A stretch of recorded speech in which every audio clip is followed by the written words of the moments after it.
Sound economic system আমরা নিয়ে যাচ্ছি। আইন শৃঙ্খলা পরিস্থিতি আমরা চেষ্টা করেছি। 16-17 বছরের জঞ্জাল এক বছরে পরিষ্কার করা যায় না। একটা বিশেষ দল নিজেদের লোক ঢুকে দিতে সব জায়গায়, তারা প্রশাসনদের কর্মকর্তা কর্মচারী হয়ে গেছে, অন্য মানুষ আসতে পারে নাই। এগুলো পরিষ্কার করতে সময় লাগবে।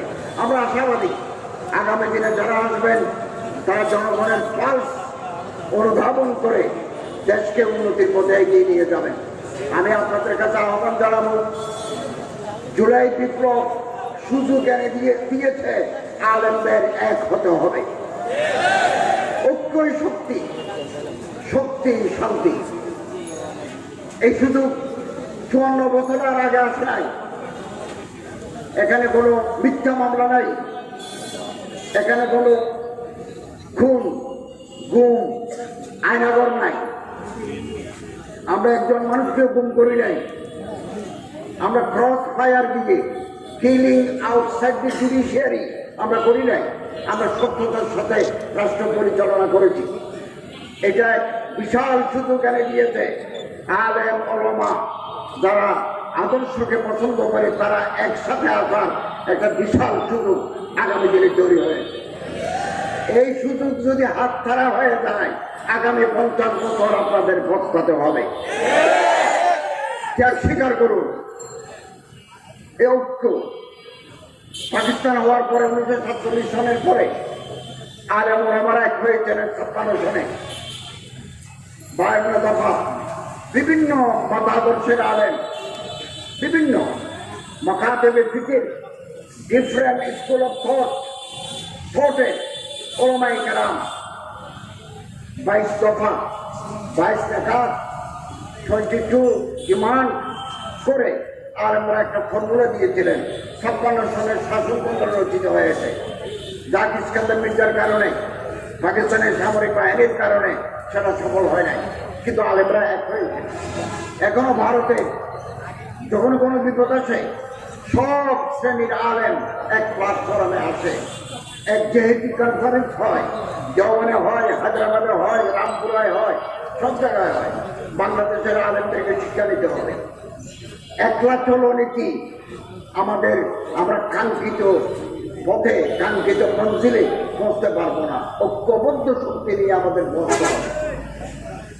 বাংলাদেশে আগামী দিনে আলেমরা যদি এক হতে পারেন,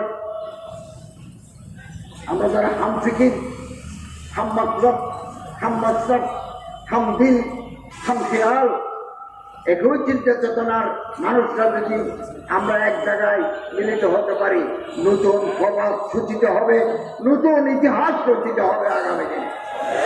আপনি কল্পনা করতে পারবেন না। আসুন এর জন্য আমরা প্রস্তুতি নিই। আমি আলহামদুলিল্লাহ আমার মন্ত্রণালয়ের অধীনে এবছর গেল বছর আমরা একটা নির্বিঘ্ন স্বচ্ছন্দ কনভেনিয়েন্ট একটা হজ জাতিকে উপহার দিয়েছি।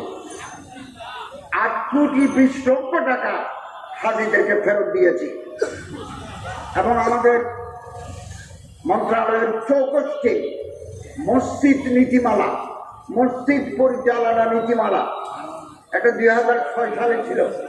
আরেকটা আমরা কাজ শুরু করেছি প্রায় শেষ পর্যায়ে। আমরা বড় বড় আলেম, ইমাম, বিভিন্ন সংগঠনের নেতৃবৃন্দকে ডাকবো, তাদের সাথে মত বিনিময় করে আমরা গ্যাজেট তৈরি করে দেব। কোনো ইমামকে, কোনো মসজিদের মুতওয়াল্লি তুমি চলে যাও, আজ থেকে তোমার চাকরি নাই, একথা বলে বিদায় করে দিতে পারবে না। আত্মপক্ষ সমর্থনের সুযোগ দিতে হবে ইমাম সাহেবকে। তার বিরুদ্ধে কোনো অভিযোগ থাকলে এটা কমিটি গঠন করে দিবেন, ওনার আত্মপক্ষ সমর্থনের সুযোগ দিতে হবে। এরপরেই ইমাম সাহেব আমাদের এই নীতিমালার আলোকে তিনি কোর্টে বিচার চাইতে পারবেন। এবং যে সমস্ত মসজিদের আর্থিক অবস্থা ভালো, আমরা নীতিমালায় লিখে দিয়েছি ওনাকে একটা ভালো বেতন দিতে হবে। 2015 সালের স্কেল অনুযায়ী বেতন দিতে হবে এবং ওনার জন্য থাকার, ওনার বিধি বাচ্চা নিয়ে মসজিদের কম্পাউন্ডে থাকার ব্যবস্থা করতে হবে এবং ওনাকে 2 ঈদে 2টা বোনাস দেওয়া। আর্থিক যদি অবস্থা ভালো থাকে দিতে হবে, এরকম নীতিমালা আমরা করে যাচ্ছি। আমরা মনে করি বাংলাদেশের ইতিহাসে এটা মাইল ফলক হয়ে থাকবে। ওখানে যে ক্লজগুলো আছে, বিধিগুলো আছে, এগুলো আমরা ওলামাই কারামদের সাথে, আইমে মাসাজিদের সাথে, ওলামা শায়েখ আইমে পরিষদের সাথে, ওই শানে সাহাবা ইমাম পরিষদের, শানে সাহাবা আইমে পরিষদের সাথে বসে, আরও যে সমস্ত সংগঠন আছে ওনাদের নেতৃবৃন্দের সাথে বসে আমরা এটা ফাইনাল করে গেজেট হিসাবে প্রকাশ করব। ওয়াকফ প্রশাসনকে আমি নতুনভাবে সাজিয়েছি, খুব ভালো একজন অ্যাডমিনিস্ট্রেটর দিয়েছি। আমাদের হাজার হাজার ওয়াকফের জমি বেহাত যুগ যুগ ধরে রাজনৈতিক নেতা, রাজনৈতিক কর্মীরা খেয়ে ফেলেছে। আমি এগুলো উদ্ধারের কার্যক্রম শুরু করেছি। নওগাঁয় 52 বিঘা জমি ইতিমধ্যে আমরা উদ্ধার করে নিয়ে এসেছি, আরও কিছু উদ্ধার করব। এরপর আমি যাচ্ছি কিশোরগঞ্জ, ব্রাহ্মণবাড়িয়া, সিলেট, সুনামগঞ্জ, চট্টগ্রাম। ওখানে যে সমস্ত ওয়াকফের জমি দুর্বৃত্তরা দখল করে নিয়েছে, এগুলো উদ্ধার করে আবার ওয়াকফের কাছে ফেরত আসার জন্য আমরা কার্যক্রম হাতে নিয়েছি। আপনাদের সহযোগিতা করা দরকার। জনগণের কাছে আমাদের যেতে হবে, আপনাদের যেতে হবে। জনগণ প্রার্থী নির্বাচন করতে ভুল করে না। একটা কথা মনে রাখবেন, আমাদের ওয়াজ শুনে, আমাদের পানি পড়ানে, আমাদের কাছ থেকে তাবিজ নেয়, কিন্তু ভোট অনেক সময় আমাদের দিতে চায় না। কেন দিতে চায় না? আমাদেরকে পাবলিক ওরিয়েন্টেড, জনসম্পৃক্ততা থাকতে হবে। জনগণের সুখ, জনগণের দুঃখ, জনগণের আশা, জনগণের আকাঙ্ক্ষার সাথে আমাদের একাত্ম ঘোষণা করতে হবে। এখনো হাতে সময় আছে। আসুন আমরা পাবলিকের সাথে মিশে যাই।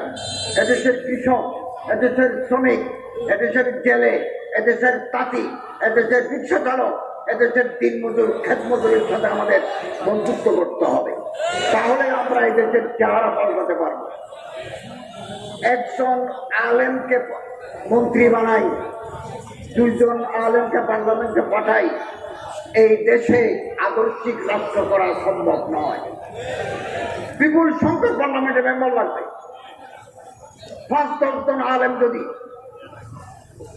মন্ত্রী পরিষদে থাকে, তাহলে যে কোনো ডিসিশন হবে কোরআন এবং হাদিস ভিত্তিক। 1-2 জন বাড়িয়ে কিছু হবে না। ওনার আশেপাশে তো লোক নাই। আমি সব সময় বলি আলেম